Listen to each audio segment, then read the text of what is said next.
In Mexico, drug-related violence is at an all-time high. In 2006, around 6,000 people were murdered. That's more than the number of people killed in Afghanistan in the same year. The whole country is immersed in a fight between members of organized crime. We are in the middle of a war, an intensive war. The drug dealers have more power than the national army. In this one-hour Vanguard report, we'll look at the fight amongst Mexico's government and its most notorious drug lords. In a society that's caught in the middle. There is worry, more violence can spread to the other side of the border.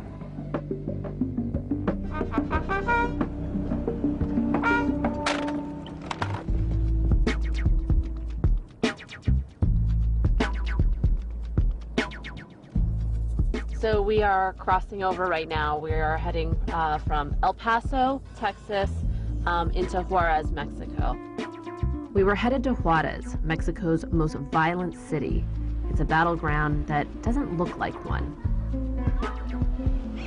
Looking over the skyline, it seems so peaceful. So it's a little strange and disconcerting to think that in the last 3 months there have been more than 500 drug-related murders.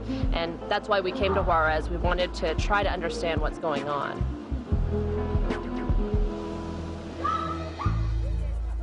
Our investigation began in an unlikely place.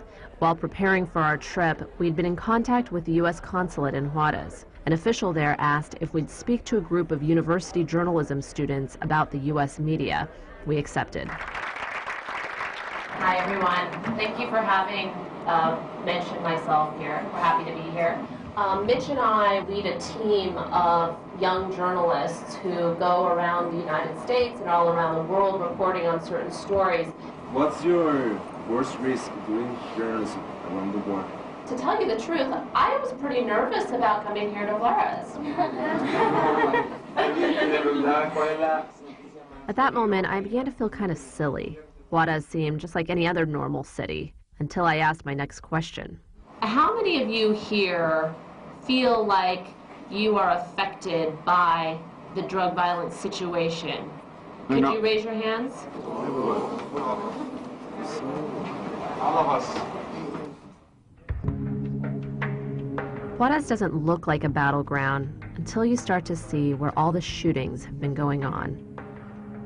Less than a year ago, drug traffickers tried to kill the chief of police of Juarez at this site. They drove past here and fired over 200 bullets. So you can see that some of these bullet holes have been patched up. The chief of police actually survived that incident, but his successor was killed just a few months ago. At this intersection, the director of the prison was killed in his car. We stopped at some of the locations where recent murders have taken place. 2 people here, 5 people there, 1 person here. There were around 1,400 drug-related killings in Juarez in 2008. Almost no corner has been left untouched. It's like a city of death. Everywhere we go, somebody was killed at a gas station, a bar, outside a house. It's crazy. You cannot walk freely in the streets. If you want to go to a downtown, you cannot go to a mall with your friends as the way before. Why? Because you don't know when the bad guys are going to be there, going to start killing people. With everything you do, when you go out in the street, there's a sense of stress, an extra stress. So is the one behind me or the one in front of me a drug lord? Is it going to be a shootout just in front of me?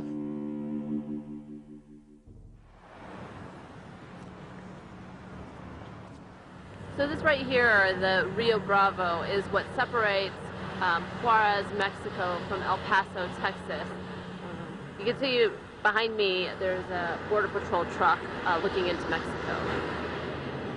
And so they call this the Juarez Plaza. It's one of several plazas which are essentially corridors, drug routes into the United States, and that's what the drug traffickers are fighting for control of. They're fighting for control of the plaza. The main plazas provide easy access to the U.S. interstate highway system, which the cartels use to deliver drugs to the markets that they control in the U.S.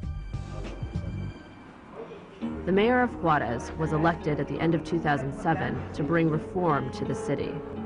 Well, the whole country is immersed in a fight between members of organized crime, but a couple of the syndicates have their bases, one of them in Culiacán, Sinaloa, the second one in the city of Juarez.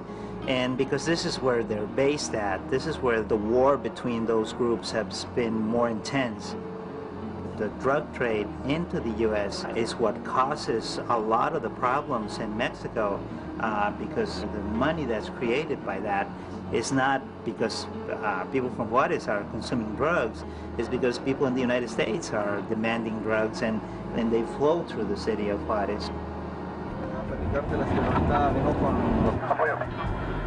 One day I went out with a local journalist who's been covering the crime wave in Juarez. So Arturo, what is this radio right here? This is a scanner, police scanner, and we can hear the codes from police. We found out about a shooting in the outskirts of town and rushed over. You drive like a police. Yes, I feel like a police.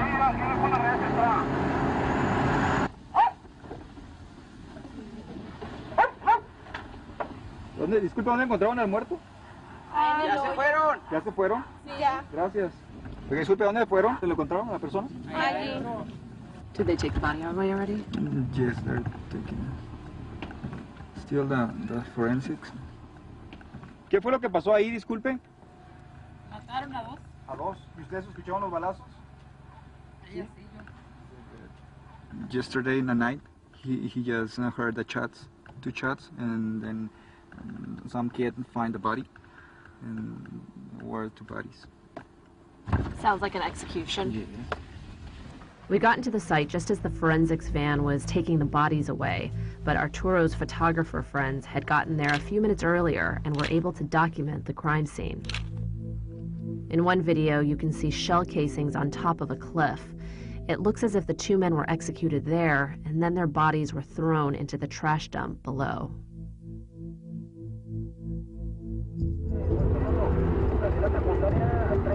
We just got word that there's been another shooting, this time a police officer. So we're headed back to the neighborhood where we were before. He's here.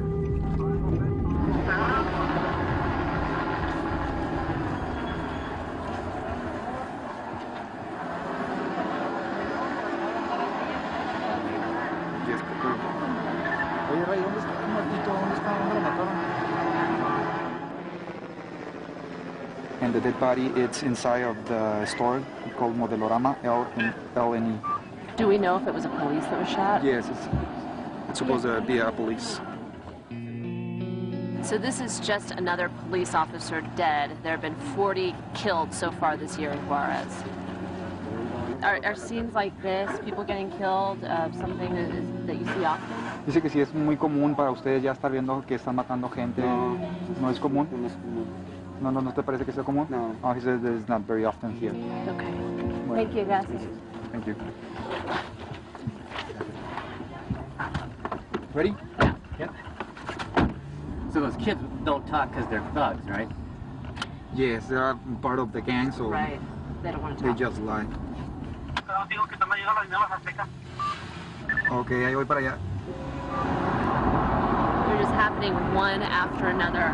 We just heard that a couple other people might have been killed. One, a very successful businessman. So we're following this news crew to the scene.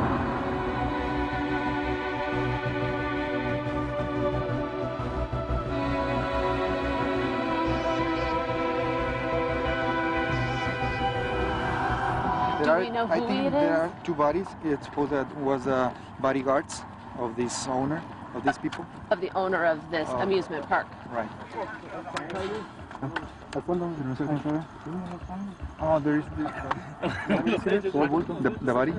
Yes. It's believed that the owner of this amusement park was injured. He was the target, but he wasn't killed. He was with some bodyguards. There are two dead bodies on this site right now. In the last 4 hours, we've been to 3 different sites, and there have been 5 different people murdered. All in all, a total of 11 people were killed that day in Juarez.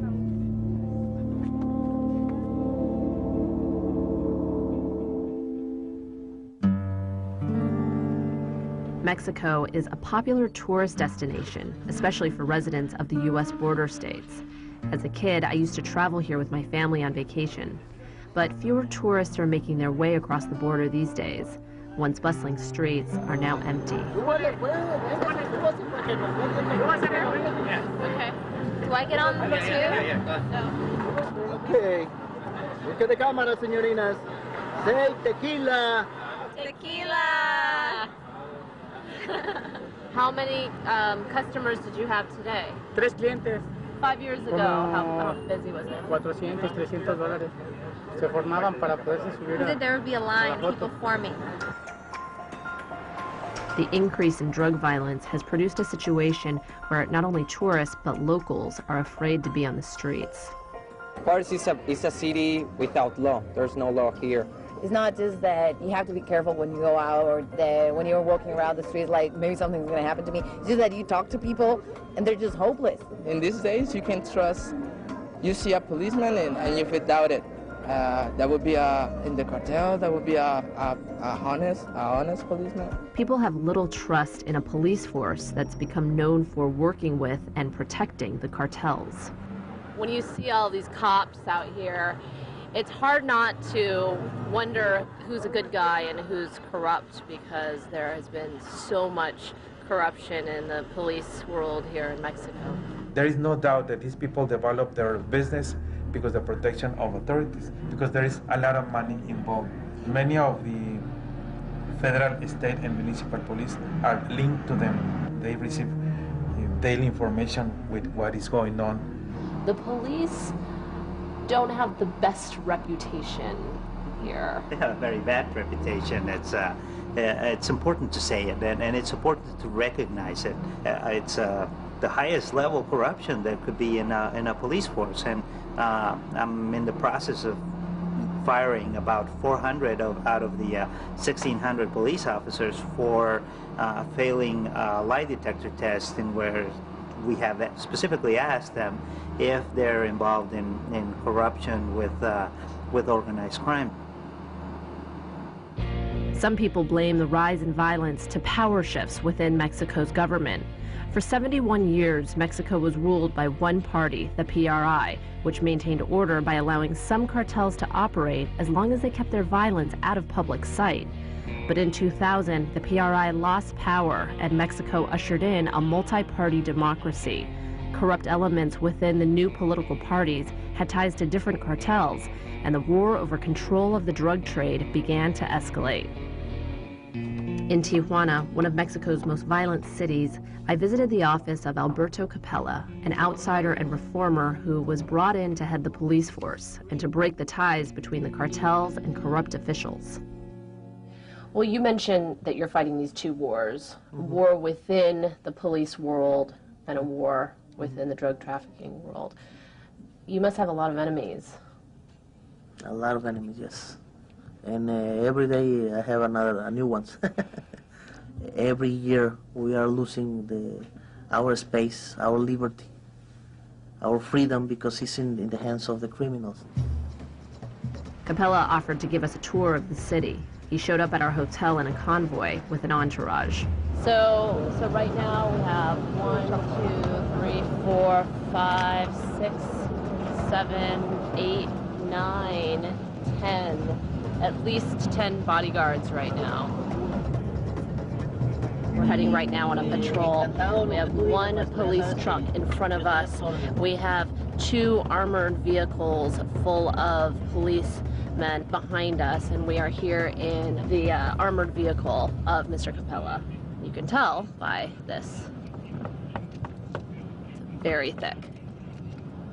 Alberto Capella needs this much protection.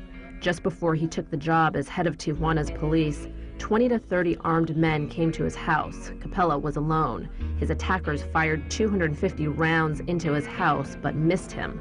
Capella, who had only held a gun half a dozen times in his life, fired back and drove them away. And that was 3 days before you officially took the job. Did you have any reservations? When they do that, I think maybe they don't like me. You think? I don't know, but maybe, no? Oh my gosh. There's a What is killing that? in a restaurant. These ones are 4 bodies who we found in. And did you, so these are all scenes that you visited? Uh-huh. In the last 2 weeks. It's just body after body. Capella tried to reform Tijuana's police force by getting rid of more than 100 officers, but the violence didn't stop. The month after we met him, he was fired as police secretary. While killings in Mexico's drug war continue to escalate, kidnappings are also on the rise as criminal groups look for other ways to make money. You were kidnapped. Yes, I was. Can you tell me about that experience and what happened? I spent 83 days with my hands tied up and my feet tied up to an iron bed. In 2008, the kidnappings in the border area have really reached what I would consider epidemic proportions. I was laying on the floor. I just couldn't move. The chains that I had, any noise that they would make, it was for sure they were going to beat me up. Now, who is doing these kidnappings? Who's responsible? We believe it's different groups, factions of cartels that either currently exist, drug cartels, or that previously existed. There is worry with more violence can spread to the other side of the border. Already, people has been kidnapped on the American side. We have had several instances where Americans have been kidnapped in this country and then brought south of the border, held there while the whole ransom process takes place. And that aspect of Americans being kidnapped on American soil is particularly disturbing.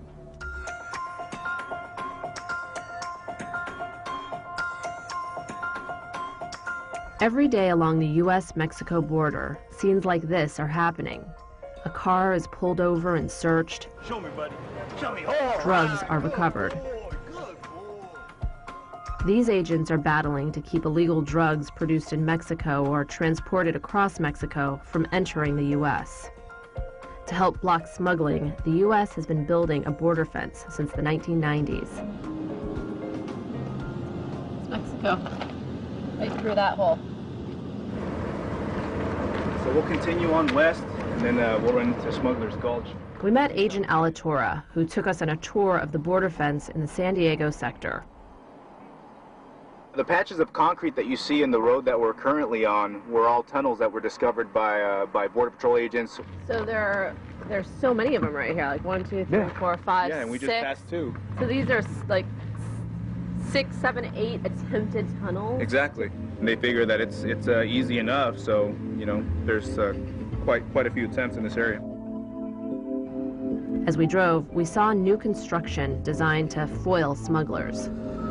Over here you can see across into Mexico and the pretty flimsy existing border fence, which is why they're building this new one right here. So Agent Alatorra was just saying that in this neighborhood over here, you can see it's pretty run down. The smugglers will pay people here, say $50, give them a cell phone, and have them be lookouts over here so they can call and they can give them intelligence and say, you know, the agents are patrolling, or now it looks like it's a clear time to cross. As we drove on, we saw that even Smuggler's Gulch, a rocky canyon that's been inaccessible to Border Patrol vehicles, is undergoing a massive transformation. So they have basically just knocked out this mountain here. Yeah, what they did is they scraped off the sides of the canyon and started to push all of the dirt that they're scraping off into the canyon itself. Again, the end result is going to be 1.3 million cubic yards of dirt that they're going to push into this canyon. It makes it easier to install the secondary fence, install the camera systems, and install the lighting, all to try and maintain operational control of our nation's border. While the U.S. is trying to combat the smuggling of drugs into the country, the Mexican government is trying to keep a different kind of contraband purchased in the U.S. from being smuggled into Mexico. You can see the no gun signs. In Mexico, private citizens are largely barred from possessing guns. Yet, just like illegal drugs in the U.S., there are plenty of guns available to Mexico's warring cartels. Organized crime goes into the United States and buys arms that they come here and they use against police officers, and they use against army, and they use against each other. The U.S. federal agency in charge of fighting gun smuggling to Mexico is the Bureau of Alcohol, Tobacco, and Firearms. These drug cartels have the money and they can afford these weapons. At least 90% of the weapons recovered in Mexico originate in the United States. How do you know that? Is that because you've traced them back to the US? Exactly. That's based on the trace information. So when you're talking about guns from the U.S. going into Mexico, what states are we talking about? Mainly it's the 4 bordering states. Texas is the main one because Texas is so big. It's the most of their legal guns, or guns being illegally trafficked, come from Texas. Texas is one of the few states that permits the sale of assault weapons.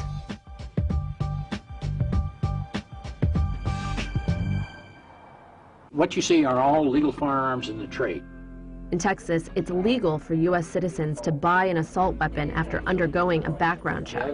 But purchasing weapons for someone else, or say a drug cartel, is called a straw purchase and can get you a minimum of 5 years in federal prison. What are the 3 things you look out for in a suspicious purchase? An individual coming in and asking for a firearm that they have no concept what it is. An individual coming in requesting multiple purchase of the same type of firearm. The third is an individual who is obviously, because of their nervousness or lack of understanding, is uncomfortable coming in and making a purchase, and then we question that. And these are usually females who have been offered money to make this purchase. Guns for sale in Texas can be worth much more in Mexico, even if smuggling them there is a violation of Mexican and U.S. law. The drug cartels in Juarez have advertised openly they will pay $5,000 for any AR-15, AK-47 type rifle, no questions asked. If somebody will pay you $5,000 for one of these guns up here, what kind of a chance would you take to buy one or steal one and try to get it south? Although Mexico's drug war is largely being fought out in cities like Tijuana and Juarez, because those are the smuggling corridors into the U.S., you could say it started far from the U.S.-Mexico border, in the small Mexican state of Sinaloa. This area is home to the notorious Sinaloa cartel, which is run by Joaquin Guzman, also known as El Chapo, or Shorty. And El Chapo used to run the cartel with his trusted associates, the Beltrain Leiva brothers. And even though this area is a notorious drug trafficking region, for a very long time, things were pretty peaceful. The narcos didn't bother the locals, locals didn't bother the narcos, and a lot of people thought that that situation was working and saw this area as a kind of narco paradise.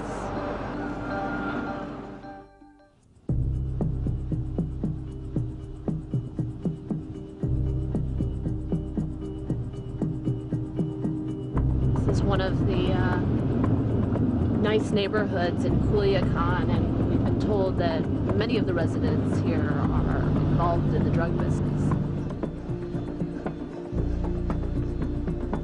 Well, there are lots of new big houses going up in this neighborhood, huge mansions.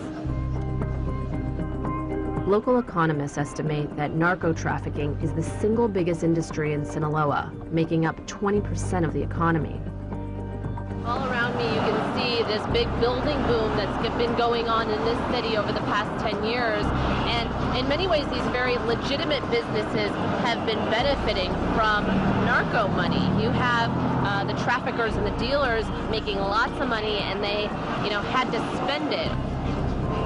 And so the drug trafficking business, in a way, created this whole narco society. One thing that people like to spend their money on is fancy cars. I hear that Hummers are very popular in Culiacán. Exactamente, sí. Nosotros ahorita como esta unidad lo estamos vendiendo pues muy bien. There's a myth that some of the narcos like to drive, big fancy cars. Do you get, a lot of narcos in here buying these cars? No necesariamente, porque ya ve que aquí hay muchos agricultores. Somos líderes en producción de maíz, tomate, camarón. O sea, tenemos hay mucha diversidad. The tomatoes are great, the shrimp is great, the corn is great. I just haven't tried the marijuana yet. También es muy bueno ese de acá, que es el principal productor. Well, we're the main producer, so it's supposed to be good. It's supposed to be good. Muchas gracias. Ándale para servirle. Gracias, señor. This is a shrine to the patron saint Jesus Malverde. He was seen back in the day as a kind of Robin Hood figure, but he's also developed a reputation as being the patron saint of narco trafficking.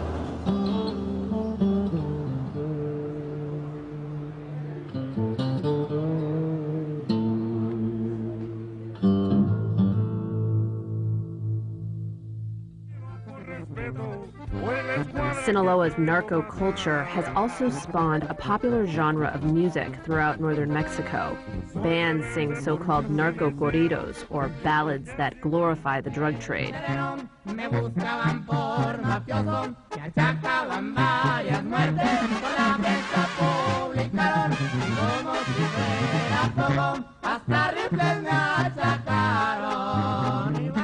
So the narco business has, as you said, become ingrained in society historically and now today. What does that mean for society when it becomes normal and accepted and what people want to become a part of? It's a kind of institutional collapse, but the narco is getting into the imagination of the people. The activity itself, it is accepted as a legitimate activity. You could say that this right here is where it all started. In January 2008, one of the Beltran brothers, El Mochomo, was arrested right in front of his house right here. And the Beltran brothers believe that El Chapo set him up. It sparked a split in the Sinaloa organization, and it sparked a huge wave of violence. Oh, wait, there.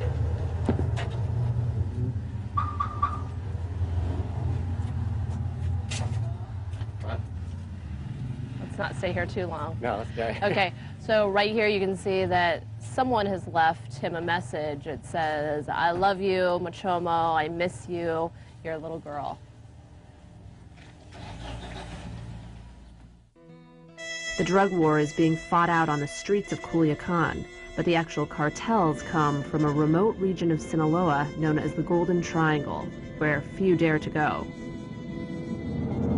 Well, we're about an hour out of the city now, and the area has become a lot more isolated. It's just pretty much wilderness around us. And we also haven't been passing very many cars. We've passed about 5 cars in the last 5 or 10 miles. Another 45 minutes or so, and we arrived in the main town just outside the Golden Triangle.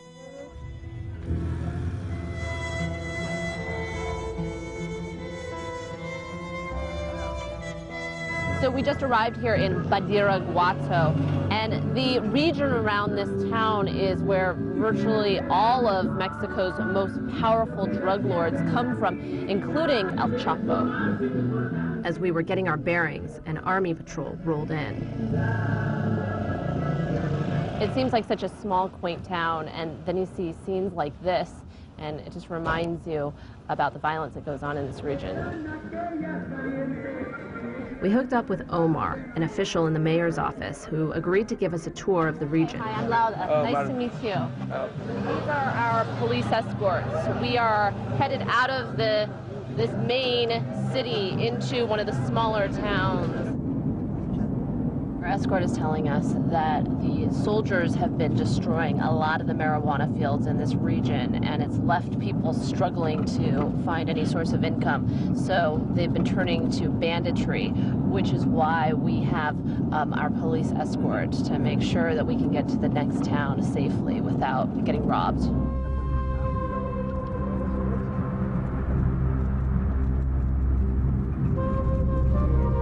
An hour's drive out of Badiraguato, we reached a village and stopped on its outskirts. So there really is nothing out here, but hidden in these mountains and beyond into the Golden Triangle is where a lot of the marijuana and the poppies, which are used to produce heroin, are being grown. How much does a kilo of marijuana go for here? Pues entre 800 pesos y 1000 pesos está un kilo. But even though the army has recently begun eradicating the marijuana around the village we were in, the authorities hesitate to go farther into the Golden Triangle. We're told that the town where El Chapo and where the Beltran Leyva brothers are from are 5-6 hours deep into the mountains. And I asked our escort whether or not there's a police presence in those towns, and he said, no way. He said, those guys and their families, that's the law. The fertile region of Sinaloa has always produced marijuana, but it wasn't until the 80s that drug smuggling in the area became extremely lucrative.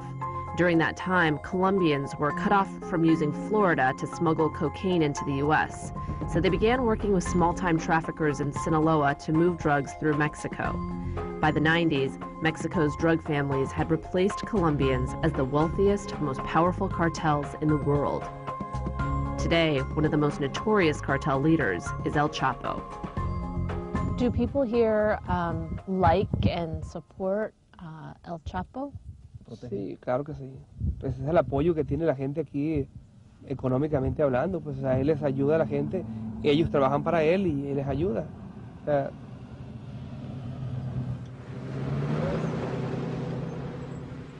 so those could be family of El Chapo. O simplemente conocidos que trabajan juntos. Pues.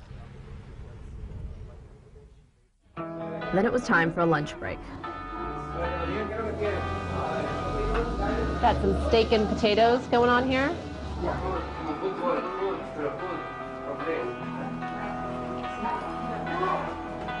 Outside the restaurant, we chatted with a local resident.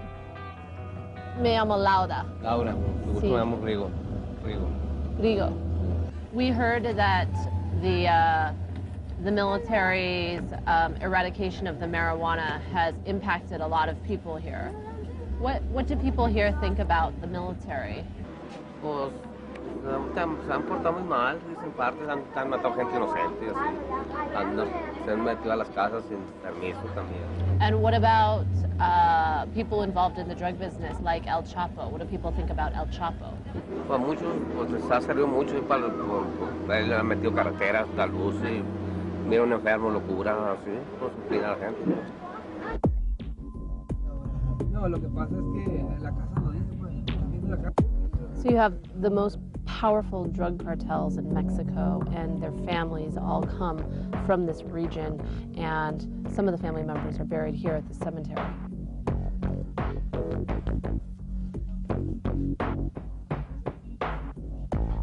Jesus Caro Carrillo, Hector Caro Carrillo, these guys are relatives of leaders of the Juarez cartel.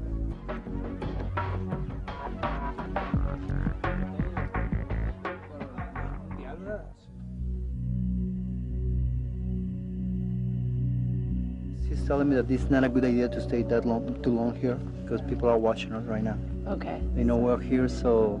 People have seen us come up here. Yeah. Time to leave the village? Yeah. Okay. So what's happening here is kind of indicative of the situation here in Mexico. We've come here with 4 police escorts, but we're told that we got to get out of here because it's not safe. We got back to Badiraguato late in the afternoon.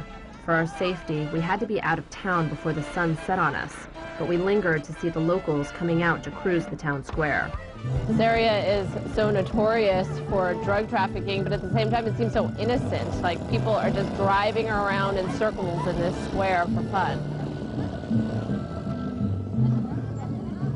What do most of the people do for work here? So most people in this area are in the marijuana business? Muchas, sí. La mayoría. Around the corner, we met a 19-year-old who was in a different line of work, his family's churro business. You're a young guy. Do you have any friends who have gone to work in the drug business or have wanted to work in the drug business? La gran mayoría, dado la falta de trabajo y la falta de oportunidades, tienen que orillarse a trabajar en el narcotráfico. You know, it's been very violent because of the drug situation. Do you know anybody who's been killed or hurt? Sí, algunos amigos. ¿Muertos? Sí. Has it become normal for young men to be dying because of this drug war? Les gusta el camino fácil y quieren llegar a la riqueza rápidamente. Simple y sencillamente. Gracias. Adiós, que les vaya muy bien. In December of 2006, in an attempt to overwhelm the warring cartels, President Felipe Calderón began sending federal troops into different cities across Mexico. This is a military camp, and you can see these soldiers all around the city of Juarez. They've been dispatched here to try to establish control. Today, there are more than 40,000 federal troops patrolling the streets of Mexico, but violence has only gotten worse. Si peleamos contra otro ejército, se siguen reglas. Hay una regla de guerra y hay códigos de honor. Pero en este caso no. En este caso peleamos con gente que no respeta ni a la señora que les dio la vida, entonces mucho menos respeta a nadie más. In a little office on a side street in Culiacan, we dropped in on a man with one of the more dangerous jobs in Mexico, newspaper editor Ismael Barroques. What's the situation like right now? Lo que estamos viendo es una espiral de violencia que no toca fondo todavía. Es una violencia ligada a la guerra entre los cárteles, por territorios, por venganzas, pero es una violencia también reactiva a los operativos del gobierno. Has the military crackdown, has that had any impact on the situation here? No. Después de que se inician los operativos, la violencia es todavía más cruda y es más extensa y es más profunda.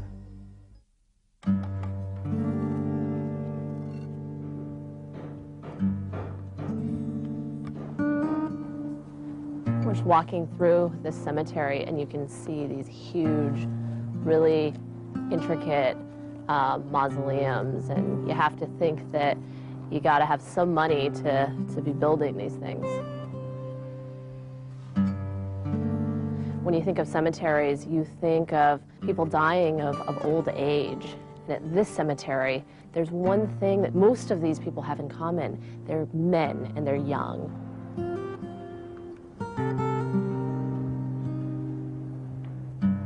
If you look at the years that they were born, this guy 1983, this guy 1981, over here 1980.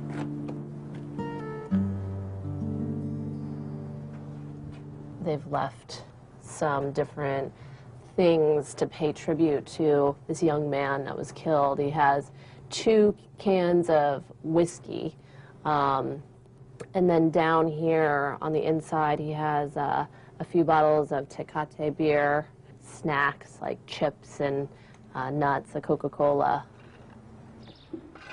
This guy was killed a couple weeks ago.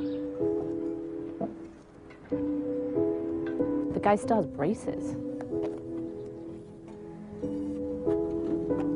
You know, it doesn't seem to stop. You can see all of these graves just ready for another killing. These men behind me building mausoleums.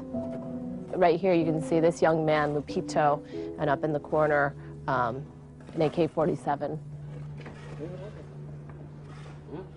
We've seen a lot of the graves, and it seems like there's so many young men that are dying here. Bueno, eso se debe a la ola de violencia, ¿verdad?, que estamos viviendo ahorita aquí en Sinaloa. Es algo que no se puede evitar, ¿verdad? Por lo menos la sociedad estamos viviendo eso y pues se refleja en los panteones, ¿verdad?, el número de muchachos jóvenes. There have been more than 1,000 murders this past year in Sinaloa. How many, out of that 1,000, how many of those murders have been solved? Ninguno. De esos 1,060, 1,070 asesinatos, ninguno de los que está relacionado con narcotráfico se ha aclarado, ni uno solo. The police is led by the drug dealers. The drug dealers have more power than the state, than the national army. At the morgue in Culiacan, I met a criminalist who gathers evidence to help solve the murders. So you were a criminalist here in Sinaloa. It's been a very violent year, not just here, but in all of Mexico. Has that made your job difficult? Hoy se estamos viendo un poquito más de violencia, un poquito más fuerte la cuestión de privarse de la vida. What are some of the ways in which people are being killed? What are the methods being used? Ahora lo que ha diferenciado es que ahora tenemos muertes colectivas, que tenemos de 3, 4, 5 cadáveres en un solo hecho. Pues llámese arma de fuego, gente que ha sido decapitada, gente que ha sido mutilada de alguna parte de su cuerpo. Vamos a un ejemplo. ¿Qué pasó? ¿Trae la dirección? So we were literally just conducting an interview with a criminalist on the forensics team here, and he came out and he said there's a shooting, so we're going to follow that team to the site. My parents live in that neighborhood, so it's pretty scary always, because you always think he might be one of your friends, or you might know that person. You never know what you're gonna get. Yeah, that's the way it is.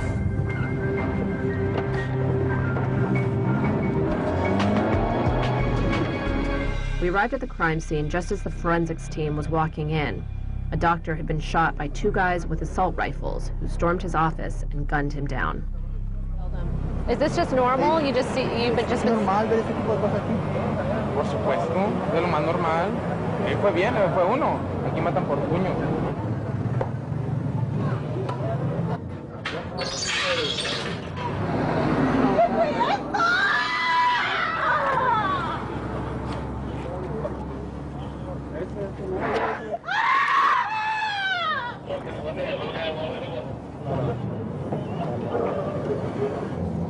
That's his daughter. It's his daughter? Yeah. That's his wife, and the daughter's in the car.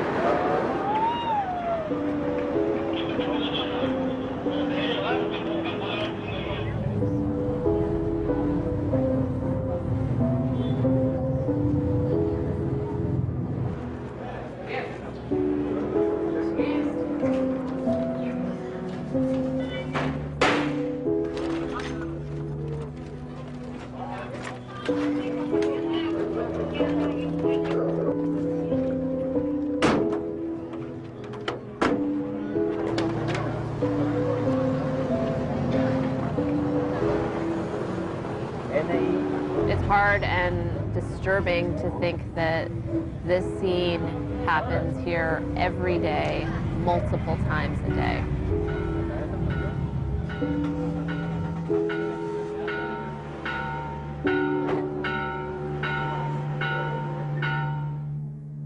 Among all the different cartels, who is winning? Nadie está ganando la guerra. En una guerra de baja intensidad, digo, comparada con otras guerras, no se van a hacer, puede pasar una década y van a sobrevivir los cárteles. Son demasiado fuertes sus estructuras, no se van a hacer daño, digo, van a seguirse matando, pero las estructuras van a permanecer. Meanwhile, the people of Culiacan try to keep on going as best they can. Okay, say cheese. Queso! Ay, sale con los ojos cerrados. So all of these guys in hats, they're musicians, and this whole street is full of them, and they're just waiting for people to come hire them to play at their party or a different event.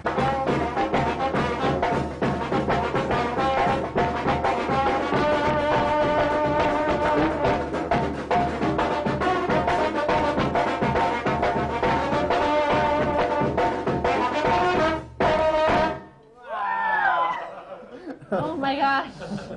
Muy rápido.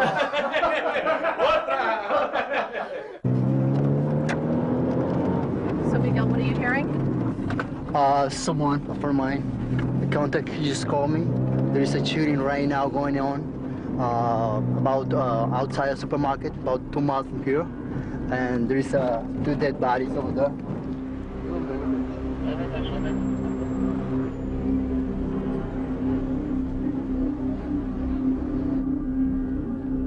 Mitch, come here. Do you see the shell casings right here? Right here, you can see the bullet casings right here. They're all over. Let's go around this way. Okay. Hurry before they close the line. Oh my God! Oh my God! Oh my God! Allá afuera trae el cordón, por favor, oiga, por favor. Oh my God! Hágame un favor, hija, por favor. Allá afuera, por favor, ya. Jefe. Did you see that? Allá afuera, por favor, oiga. Oh my Allá afuera el God! cordón, por favor, ya. Whoa! Afuera el cordón, oiga, por favorcito, allá afuera, por favor. So you could see that. So you can just see that there were two people in the car and they were just mutilated. She's crying. That's her son. That's her son. Leave me alone. That's my son.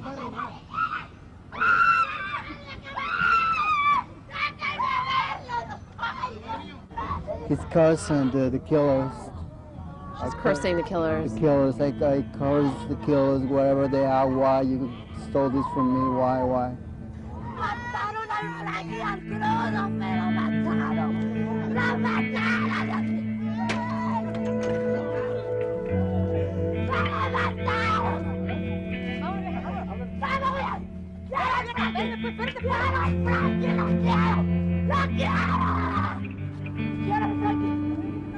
Even though a couple people were just murdered in this parking lot, the supermarket is still open and people are still doing their grocery shopping.